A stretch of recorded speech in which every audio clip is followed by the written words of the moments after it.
congratulations, Wonder Over Yonder. Thank you so much. So let's talk about it. What is it about? Just, let's tell the people that haven't heard of it yet. What I like to say is Wander is not so much what it's about, it's who it's about. Right. I really wanted to put a lot of emphasis on the characters' personalities is what's driving the show. And so, because when I was a kid, and I watched cartoons, I would watch Mickey Mouse or Bugs Bunny do anything. I didn't care what cartoon I was watching. I just loved them as characters and how they responded to situations. And I wanted to pitch a show that was kind of based on that. So when I came into Disney to pitch Wander, I basically said, the show it's not what it's about Wander, it's about Hater, it's about Sylvia, it's about this cast of characters and their personalities and how they respond to situations. And I'm hoping that audiences kind of pick up on those personalities and kind of enjoy them as well. So how did you come up with the character of Wonder and Sylvia and Hater? Right. Well, I came up with them basically, it all starts with drawing. So I was just drawing in my sketchbooks a few years ago, just drawing this kind of nomadic hippie guy walking around in nature. And I just kind of liked drawing him. He was just really fun and he was a positive character.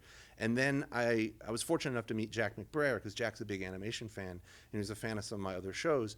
So we went to lunch, we were talking, and then while I was at lunch and talking to him, I'm like, I think I'm meeting Wander. I think because Jack is really friendly and really positive and really nice. And as soon as I met Jack, I took his voice and my drawings and put them together, and then Wander started to develop. And then basically as having Wander as kind of the grounding focus of the show, I was able to develop characters around him. Like who would be a funny foil for him? Okay, well if Wander's the spirit of life and positivity, he's got to be hanging out. His villain's got to be death. His villain's got to be cold and angry and mad and want to destroy things. And also with Sylvia, his best friend, I wanted to contrast him with somebody who's a little more tough, rugged, a little more pragmatic and practical because Wander's kind of wide-eyed and optimistic. I wanted to have a little bit of an odd couple with them, but they still get along and they complement each other, but they still have differences together, so you can derive comedy from that. So how did you go about casting the rest of the voices for the series? As far as casting the other characters, we held auditions, and we just put out auditions for people that were we were looking for people who had like a certain feel to their voice, and we were really fortunate to find April Winchell, who plays Sylvia. And the thing with April is she has the personality of Sylvia. She's really smart and she's really tough and she's not going to take anything from anybody. And she kind of just encompasses that the personality that Sylvia has.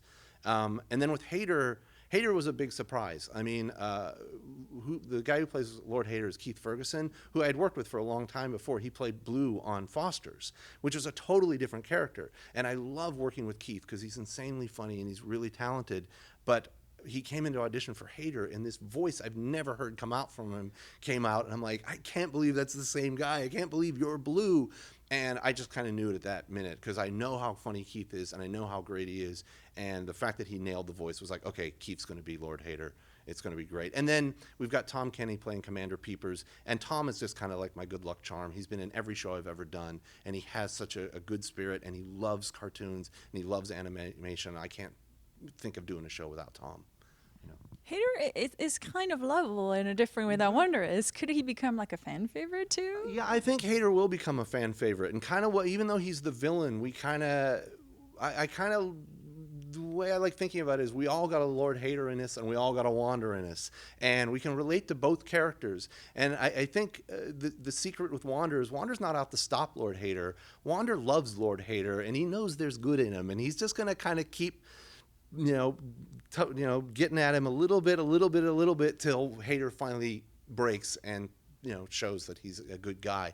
But he's relatable. We all have that. We all get angry at things. We all get furious. We all want to control things. And so I've always said the show is a little more. It's less about good versus evil and more about love versus hate. And so we've all got those aspects to us. So are we going to see a little bit of that more positive side of Lord Hater this first season? Not in first season, but we're going to probably try to edge that out of him. But that's basically what Wander just wants to be his friend. He knows there's good in him. He knows there's something, and we haven't delved into it yet, but it could possibly happen. What about the format of the show? What can we expect each episode? Well, what we try to do with each episode is we try to show you something different about one particular character. So when we're breaking stories, we go, well, we come up with an idea, and then we go, well, who's the best character to kind of communicate that idea? Is that a Wander story? Is that a Sylvia story? Is it a Peeper story? Is it a Hater story? And then we kind of write from the character's perspective. And no two episodes of Wander are really alike. You know, sometimes the Wander Hater episodes feel a little more Bugs Bunny-like, but then sometimes we might do an episode about Wander's curiosity. You know, we have an episode coming up called The Box, where Wander, he's a nice guy, and so he agrees to deliver a box to somebody, but the rule is you can't open the box. So it's 11 minutes of Wander's curiosity just being tested to the limits of, can he open this box and will he do it? And you kind of just want to see is what will happen when he's pushed that way. And you'll learn a little bit about him, or we might do an episode where you learn a little bit about Sylvia. So there's no big collective arc to the entire series, but each episode kind of gives you a little more insight to who these characters really are.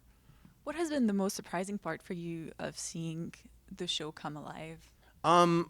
I think the most surprising part is that all of the different ideas that we had, from the types of stories we're telling, who the characters are, the art direction, the ideas for music and animation, they're all gelling together.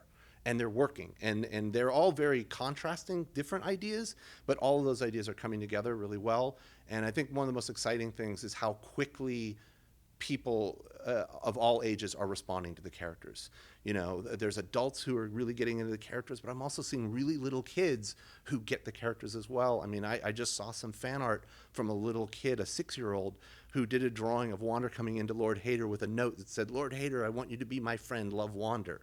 And then Hater got mad and Wander ran away. But that wasn't in any episode, but this kid got it. He got that dynamic, that Wander just wants to be Hater's friend instantly, and that was great. It's great seeing that it's kind of working. So the show only aired a preview so far, but is there like one episode you're really excited for people to see? There's not one particular episode I'm excited for people to see. I'm excited for people to see all of it, because it is kind of just this collective thing. It's all the individual episodes, and you watch them and you kind of get a better idea of what the show is. And I just want people to watch it and enjoy it. I just wanted to make fun cartoons that are fun to watch over and over again for people, you know. And finally, my last question: if you had one word to describe the show, what would it be? Silly. It would be probably silly. It's very shamelessly cartoony and very fun, and it's very positive. It's just a fun, positive show to watch.